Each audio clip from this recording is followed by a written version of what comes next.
आगे की रणनीति क्या होगी 2024? आगे की रणनीति ये है, अगर कोर्ट से नहीं, वोट से नहीं तो चोट से।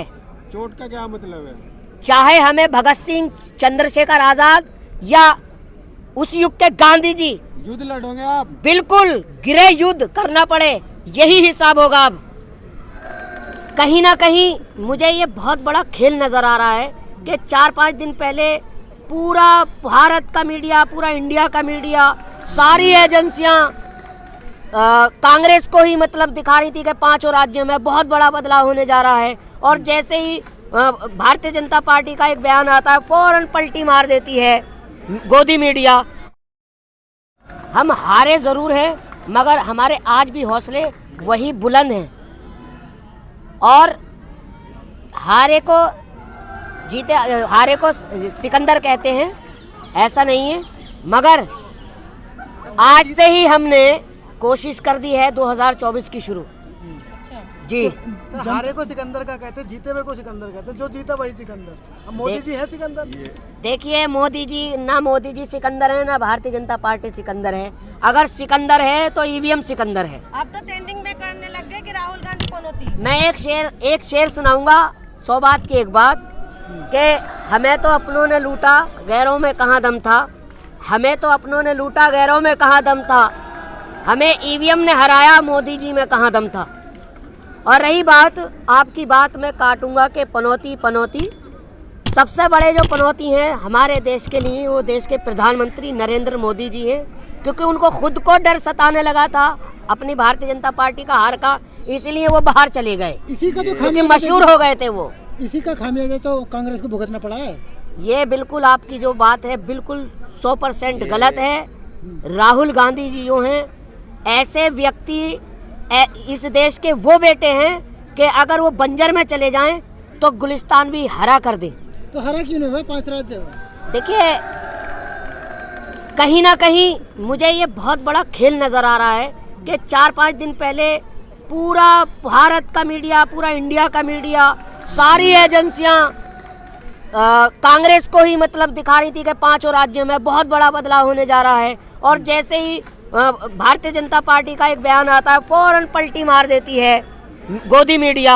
और मुझे ये फिर पूरा वो यकीन हो जाता है कि कहीं ना कहीं ये गड़बड़ और बहुत बड़ा घोटाला करने जा रहे हैं। ईवीएम से ज़रूर कहीं ना कहीं छेड़छाड़ हुई है, जैसे कि अभी वीडियो वायरल हुई थी मध्य प्रदेश में कि स्ट्रांग रूम में अधिकारी पाए गए, कलेक्टर पाया गया, जबकि आज नतीजे आने थे, और वहाँ पर वो पर्चियाँ गिन रहे हैं, खोल रहे हैं। तो देखिए भारतीय जनता पार्टी की जो पॉलिसी है, सिर्फ उनको अपनी सत्ता को बचानी है, ना उन्हें देश की फिक्र है, ना देश की बेटी की फिक्र है, ना देश के युवा की फिक्र है, ना देश के गरीब की फिक्र है। प्रधानमंत्री जी ने कहा था कि दिवाली मनाएंगे 3 को, और दिवाली मन रही है।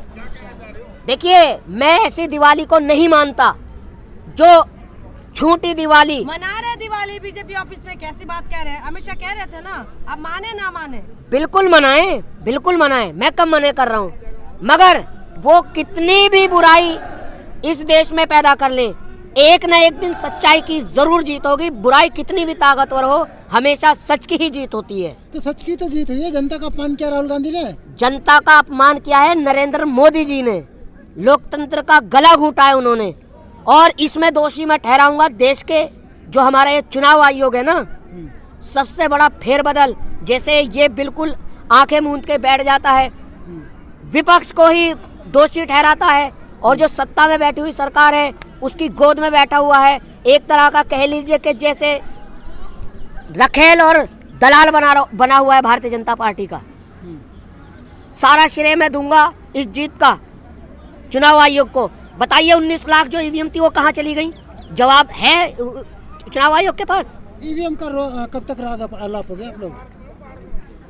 भाई कर्नाटक में ईवीएम नहीं। एक बात बताइए, एक किसान है 6 महीने अपनी फसल को उगाता है, मेहनत करता है, उसको बड़ी करता है, और अचानक एक तूफान आ जाए तो अचंबा होता है या नहीं? मेहताब जी, आपको नहीं लगता कि आपसे कुछ गलतियां हुई है जिसको सुधारने की जरूरत है? आप दूसरों पर गलतियों का दोष दे रहे हो। क्या गलतियां हुई हैं आप बताइए मुझे, क्या गलतियां हुई हमसे? ओवर कॉन्फिडेंस हुआ है। कोई ओवर कॉन्फिडेंस नहीं था, हमें अपनी देश की जनता पर भरोसा था, और वो भरोसा हमें मिला भी है। हमने भी कुछ स्टेटों को कवर किया, वहाँ पता चला कि जो जमीनी हकीकत जो डिजर्व करते थे उनको टिकट न दे करके दूसरे को टिकट दिया गया है। भैया जी घूमा मैं भी हूँ।